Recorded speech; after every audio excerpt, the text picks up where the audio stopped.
At first, I could see nothing. The hot air escaping from the chamber, candle flames to flicker.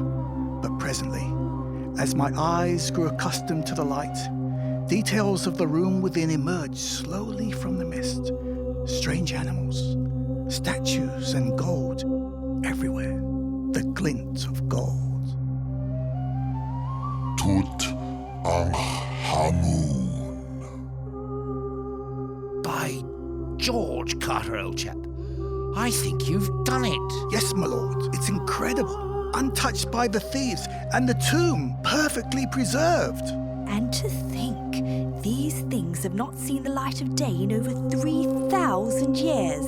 Quite a modest-sized tomb for a pharaoh, wouldn't you say, old boy? All this treasure appears to have been stacked in a hurry rather than an ordered transition to the other world. Quite right, Evelyn. Just look at these. Disassembled chariots? Keen racer, perhaps? Now, there's a man after my own heart. Yes. 2 large ones and the smallest ceremonial one for public events. Speaking of chariots, just look at these depictions on this magnificent chest. Pharaohs always had artists recording military campaigns or heroic battles. Even as a teenager, Tutankhamun led his army into battle a number of times during his short 10-year reign. He clearly loved a fight. Just take a look at this shield. And such decoration. He was a warrior pharaoh, not some young puppet king. The very embodiment of a god. It appears to be a common theme, this believing oneself to be a god thing. Now look at this gilded statue. Is this Tutankhamun as the incarnation of the god Horus on earth, fighting against Seth, the god of darkness and chaos, in the guise of his totem, a hippopotamus? Oh no, the poor hippo. Not if you're confronted by a fierce hippo. They are angry and deadly. Oh, what a charming little statue. Is this young Tut, Carter, do you think? Young Tutankhamun, in the guise of the young child god Nefertim, the god of rebirth, who is born each morning from a lotus flower. rebirth? Whatever you mean. The Egyptians lived their lives in preparation for the afterlife. If their pharaoh made it through the other world, through the gates of death, then he would pave the way for his people. I say, what is the obsession with the dung beetle? Scarab beetle, Daddy, and even I know that. The scarab beetle is quite sacred as it symbolises the god Ra rolling the sun across the sky. Impressive, Evelyn. I do listen, you know. I noticed this ankh box, the key to eternity, given to the pharaoh to unlock the secrets of the underworld.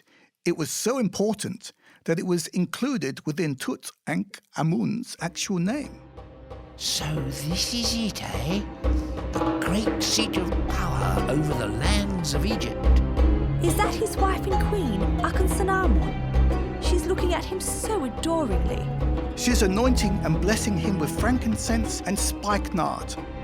I almost believed I was there and could smell the fragrance of the anointing oil. No, Daddy, you are. Here are the perfume jars quite near the throne. What do you suppose this is? A ceremonial chalice, perhaps? Something like that.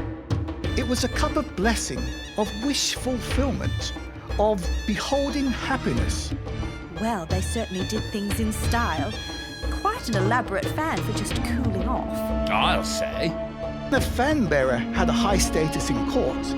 They were in close proximity to the pharaoh and had to be trusted. And what about these little fellows? Toys? Oh no, these were his servants for the afterlife. They were called shabtis, or answerers, as they answered yes so quickly to do the pharaoh's bidding. What would you say this might be? Oh, I've seen something similar on my trips to Japan. It's a headrest. You use it like a pillow. Not quite my idea of a good night's sleep. I say, this rather looks like a game of drafts. Was he a gamer, do you think? Gamer? Young man? I wonder. Don't deny a boy his toys, young Evelyn. I'd say he was a keen gamer by the looks of things. What an elaborate Senate table. Senate? Whatever is that? Do we have its equal? The Egyptian word Senate means passing. The game itself held powerful connections to the other world and assured its players passing into it. Games were played for thousands of years, even dating back to the death pits of Ur of the Chaldees.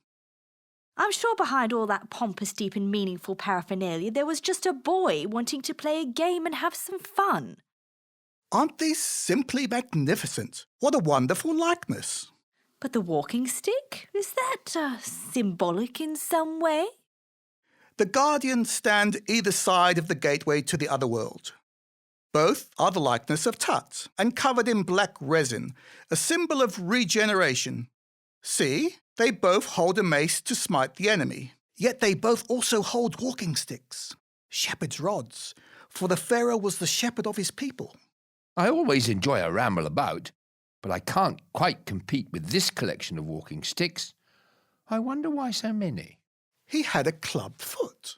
Despite his disabilities, he led the charge into battle more than once. The makings of a hero. The makings of a pharaoh. What was that? Yes, I saw it too. Sent a chill up my spine. Let's get a move on, shall we? All will be revealed in the next chamber, I'm sure. By Jove, Carter! Look at the shrine!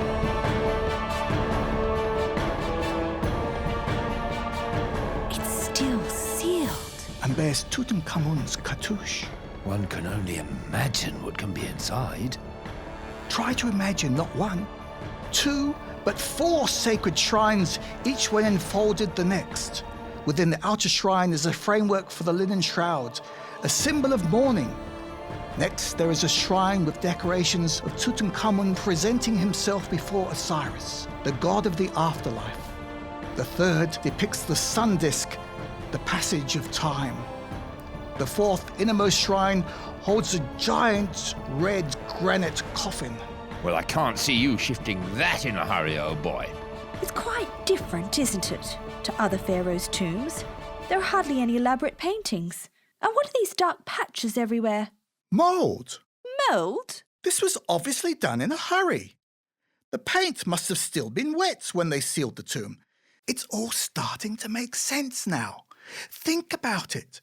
He was a young man with his life ahead of him. He was a warrior pharaoh. He wouldn't have finished his tomb, and death came unexpectedly, and they needed to bury him quickly. Who dares defile this sacred shrine? Invaders, trespassers. By Jove! It can't be. It is I, Anubis, the guardian of the most holy of holies, who protects these remains as we make ready our journey to Osiris, god of the afterlife. We seek your pardon, great Anubis. We are from the future. Over 3,000 years after the death of Tutankhamun. Time has no meaning here. We stand outside of it. Why are you here? To understand the past, to crack the code, to understand death and what lies beyond. If it is understanding you seek, then come and behold where the young pharaoh lies. Deep within this tomb is the first of the nestled coffins, held in the protective embrace of Isis and Nephthys, their wings outstretched. Look! The second coffin is even more elaborate than the first. Gold-leafed and inlaid with precious gems. And the innermost sarcophagus, though, it's made of solid gold. With adornments awarded only to those proven in battle. Behold, the funerary mask of the young pharaoh, the gold of the sun inlaid with lapis lazuli of the blue sky. And now, the final layer is lifted, revealing... Oh, dear! That explains the 3 funerary beds. Yes, but why 3? However did they preserve him? On the first, They washed his body with mineral salts, and priests removed all his vital organs to be mummified separately and be placed in a separate canopic shrine. This was the bed of salt that dried the body for 40 days. On the second bed, they spread resin over the whole body to prevent air getting to the skin and added artificial eyes. Then on the third bed, the whole body was wrapped in bandages. The whole process took around 70 days to complete. Look, old boy, you were right. A clubbed foot. Oh, but look here, a broken leg and worse. His whole left side is crushed. What happened, do you think? Was it a hippo bite? Perhaps a hunting accident. Plausible, but perhaps it was more than an accident. Perhaps the young pharaoh, despite his pain and disabilities, was leading his troops. Perhaps in the heat of battle, he was thrown from his chariot, which broke his leg. He couldn't get up. His clubbed foot and broken leg brought him to his knees. He called to the gods for deliverance, and the wheel of an enemy chariot smashed into his left side, almost cutting him in two. And then he knew no more.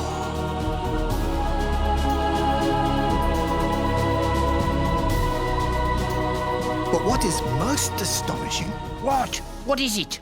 he has no heart. Wouldn't that be in the canopic shrine? No, the heart always stayed with the body to be weighed by Anubis. Anubis? Come to the shrine to complete your quest. Silken, goddess of healing, protects the sacred organs of the pharaoh, delivering them to him in the afterlife. These ships will carry all his belongings towards the setting of the sun and the city of the dead. But he has no heart. How can he hold any passage without a heart? He has no heart, for I hold it in my keeping. I have weighed it and found it lighter than a feather. The heart of a hero.